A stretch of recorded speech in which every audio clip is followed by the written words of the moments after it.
આજે આપણે જોશું ઉદાહરણ સંગ્રહ 51 જે 14મા પ્રકરણમાં બેઝિક સૂત્ર અને વર્ગ સમીકરણના દાખલા છે.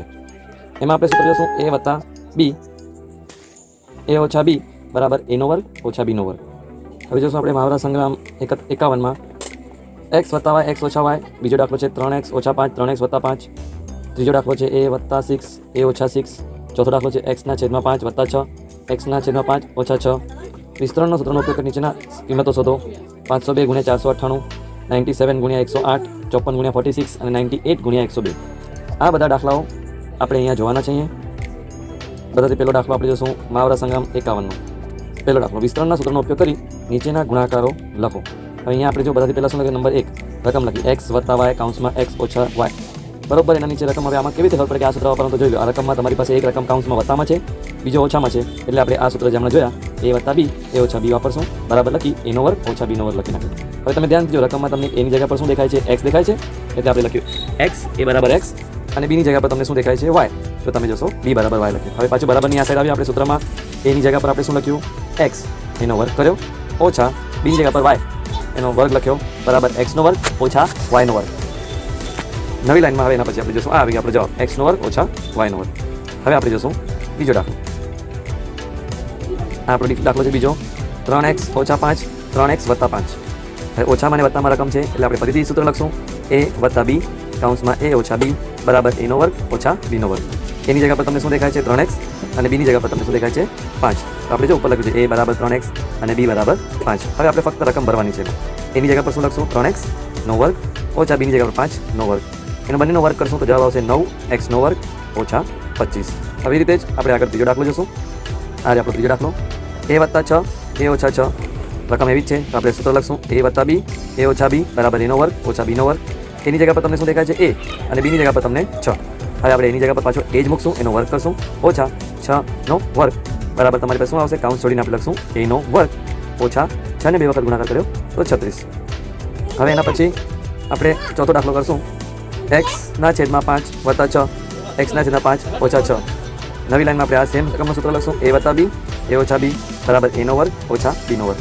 એની જગ્યા પર તમને શું દેખાય છે? x ના છેદમાં 5 તો તમે અહીંયા લખ્યું, b ની જગ્યા પર તમને 6 દેખાય છે તો તમે 6 લખ્યું. હવે રકમ ભરવાનો વારો.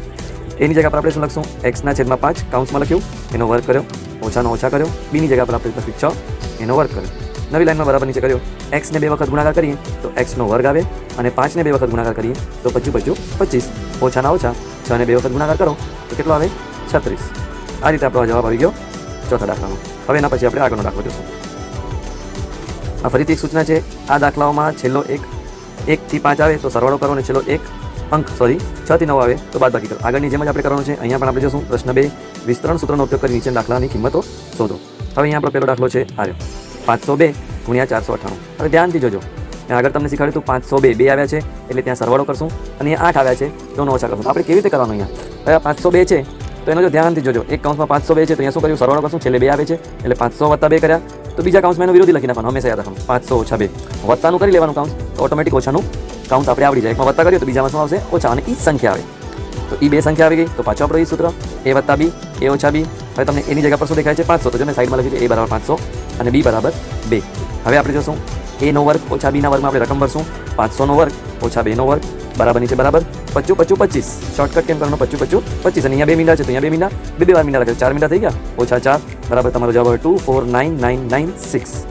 હવે આપણે એવી રીતે જ બીજો દાખલો જોશું. આ તમારો બીજો દાખલો 97 ગુણ્યા 103. એટલે 97 ને 103 કરતા ન ફાવે તો 103 નો પહેલાં જોઈ લેવાનું. 103 છે એટલે 3 છે એટલે શું આવશે? 100 વત્તા 3 તો 97 ના નીચે શું આવશે? 100 ઓછા 3. સેમ તમારી પાસે આ જ રકમ બની ગઈ આગળના સૂત્ર જેવી a વત્તા b a ઓછા b બરાબર a નો વર્ગ ઓછા b નો વર્ગ. એની જગ્યા પર તમને શું દેખાય છે? 100 અને b ની જગ્યા પર 3 બરાબર a નો વર્ગ તમને દેખાય છે. એની જગ્યા પર તમને 100 દેખાય છે એનો વર્ગ કર્યો ઓછા b ની જગ્યા પર 3 દેખાય છે એનો વર્ગ કર્યો. 100 ને 2 વખત ગુણાકાર કર્યો તો 10,000 આવી ગયા ઓછા 3 ને 2 વખત ગુણાકાર કર્યો તો 9. હવે એમાંથી બાદબાકી કરો તો તમારી પાસે જવાબ આવે 9991. હવે આપણે એના પછીનો દાખલો જોશું. ત્રીજો દાખલો આ તમારી પાસે છે ત્રીજો દાખલો 54 ગુણ્યા 46. હવે 54 માં 4 છે છેલ્લામાં તો 50 વત્તા 4 તો ઓટોમેટિક બીજા કાઉન્સમાં શું આવશે? 50 ઓછા 4. સેમ રકમ આવી ગઈ. પાછું એ સમીકરણ પર સૂત્ર વાપરશું આપણે a વત્તા b અને a ઓછા b બરાબર a નો વર્ગ ઓછા b નો વર્ગ. એની જગ્યા પર તમને શું દેખાય છે? 50 અને b ની જગ્યા પર શું દેખાય છે? 4 બરાબર નીચે બરાબર કર્યું. એમાં આપણે રકમ ભરી 50 નો વર્ગ ઓછા 4 નો વર્ગ બરાબર નીચે બરાબર 2500 ઓછા 16 બાદબાકી કર્યું તો જવાબ આવી ગયો 2484. હવે તમે જોશો એના પછી ચોથો દાખલો. આ તમારી પાસે ચોથો દાખલો 98 ગુણ્યા 102. હવે 102 તમને સરળ પડે તો સીધું પહેલાં યાદ કરી દઉં 100 વત્તા 2 તો અહીંયા શું આવશે પહેલાં કૌંસમાં 100 ઓછા 2 બરાબર કરી નવી લાઈનમાં લખ્યું x વત્તા b x ઓછા b બરાબર એનો વર્ગ ઓછા બીનો વર્ગ બરાબર નીચે બરાબર એમાં ભર્યા 100 નો વર્ગ ઓછા 2 નો વર્ગ 100નો જવાબ આવ્યો તમને 10,000 ઓછા 4 જવાબ આવ્યો 999. ઉદાહરણ સંગ્રહ 52 વિશે જેમાં આપણી પાસે આપ્યું છે બધાથી પહેલાં બેઝિક રાશિના અવયવ પાડો. હવે બેઝિક રાશિના અવયવ કેવી રીતે પાડવાના છે આપણે જોશું. આપણે પૂર્ણ સંખ્યાના અવયવ પાડતા શીખ્યા છીએ. હવે બેઝિક રાશિના અવયવ પાડવાની ક્રિયા જોઈએ. પહેલાં એક પદ રાશિના અવયવ પાડી તો જો બધાથી પહેલાં પાસે એક પદ રાશિના અવયવ છે 15 બરાબર 3 ગુણ્યા 5 એટલે 3 અને 5 એ 15ના અવયવ છે. 15ના અવયવ 3 અને 5 કેમ આવ્યા? આપણે બધાથી પહેલાં 2થી ભાગાકાર કર્યો 15ને તો એનો ભાગ હાલે ન હાલે એટલે આપણે શેનાથી ભાગ કર્યું 3થી કર્યું તો 3થી ભાગ હલાવ્યો તો એનો જવાબ શું આવ્યો 5 આવ્યો. તો અવયવ પાડ્યા તો 3 અને 15 એના અવયવ થયા. તેમજ 3x બરાબર 3 ગુણ્યા x એટલે કે 3 અને x એ 3xના અવયવ છે. 5t આ રાશિ જુઓ 5tનો વર્ગ બરાબર 5 ગુણ્યા tનો વર્ગ બરાબર 5 ગુણ્યા t ગુણ્યા t. પછી આપ્યું છે 1 5 tનો વર્ગ 5t 5tનો વર્ગ આ બધા 5tના વર્ગના અવયવ છે. હવે જશું 6 ab નો વર્ગ બરાબર 6નો અવયવ શું પડે છે 2 ગુણ્યા 3 એટલે 2 તેરી 6 2 ગુણ્યા 3 ગુણ્યા એક વાર એ છે તો એક વાર એ લખ્યું ગુણ્યા b. એક પદ રાશિના અવયવ પાડતી વખતે પહેલાં સહગુણકના અવયવ પાડવા પછી ચલના ભાગના અવયવ પાડવા. સહગુણક એટલે કે એની સાથે જોડાયેલા જે સંખ્યા છે એના અવયવ પાડવાના પછી ચલ એટલે કે a અને b છે એના આપણે અવયવ પાડવાના. એ રીતે જ આપણે હવે જશું મહાવરા સંગ્રામ 52ના કેટલાક દાખલાઓ. નીચેની રાશિના બધા અવયવ છૂટા પાડી તે રાશિના અવયવના ગુણાકારના રૂપમાં લખો. બધાથી પહેલી રકમ છે 201 એની ઉપર 3 ઘાત અને b નો વર્ગ. બીજી રકમ છે 91 x y r નો વર્ગ. ત્રીજી રકમ છે 24 a નો વર્ગ b નો વર્ગ અને ચોથી છે t r નો વર્ગ s નો વર્ગ. હવે આપણે દાખલા જોઈશું. પહેલો દાખલો છે આપણી પાસે 201 એની ઉપર 3 ઘાત અને b નો વર્ગ. તો જો બાજુમાં મેં દાખલો કર્યો છે 2 થી ભાગાકાર કર્યું તો 3 થી ભાગાકાર કર્યું તો જવાબ શું આવ્યો 67 એટલે પહેલાં 2 થી કર્યું તો ભાગ ના હાલ્યું તો 3 થી કર્યું તો એનો ભાગ હાલ્યો તો શેષમાં 0 આવ્યા તો 3 અને 67 લખ્યા. જો ઉપર 3 અહીંયા 67. હવે 67 તો 67 ના જ ઘડિયામાં આવે એટલે 67 એકા 67 લખ્યા. તો અહીંયા બાજુમાં જો અવયવ પાડે રકમમાં 201 એની ઉપર 3 ઘાત અને b નો વર્ગ બરાબર 3 ગુણ્યા 67 આ સહગુણક પછી ગુણ્યા a ગુણ્યા a કેટલી વાર છે 3 વખત તો a ગુણ્યા a પછી b ગુણ્યા b આ એના અવયવ પડી ગયા. હવે જોશું બીજો દાખલો 9xy r નો વર્ગ 91 ને બધાથી ભાગ કર્યો 2 3 4 5 6 7થી ભાગ કર્યો તો 7થી ભાગ કર્યો 7થી ભાગ કર્યો તેનો ભાગ હાલ્યો 13 થી તો 7 થી 13 કર્યું તો 13 એના જ ઘડિયામાં આવે 13 ના ઘડિયામાં એટલે 13 લખ્યું. હવે એના પછી આપણે જો 13 આવ્યું તો 7 ગુણ્યા 13 ગુણ્યા x ગુણ્યા y ગુણ્યા r બે વખત છે તો r ગુણ્યા r આ એના અવયવ આપણા પડી ગયા. આ થયો આપણો બીજો દાખલો. હવે એ રીતે જ આપણે ત્રીજો દાખલો જોઈએ. શું આપણી છે આપણી પાસે રકમ 24 a નો વર્ગ b નો વર્ગ. હવે 24નો આપણે અવયવ પાડશું અને અવયવ પાડવાની રીત બાજુમાં છે.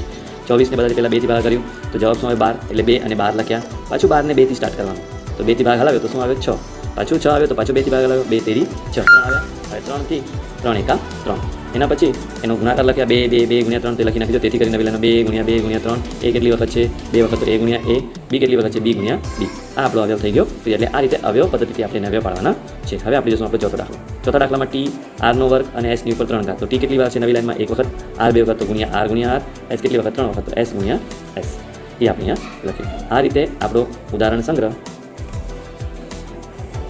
52 અહીંયા પૂર્ણ થાય છે. તમને સમજણ પડી હશે, ધ્યાનથી સમજી ગયા છો. Thank you.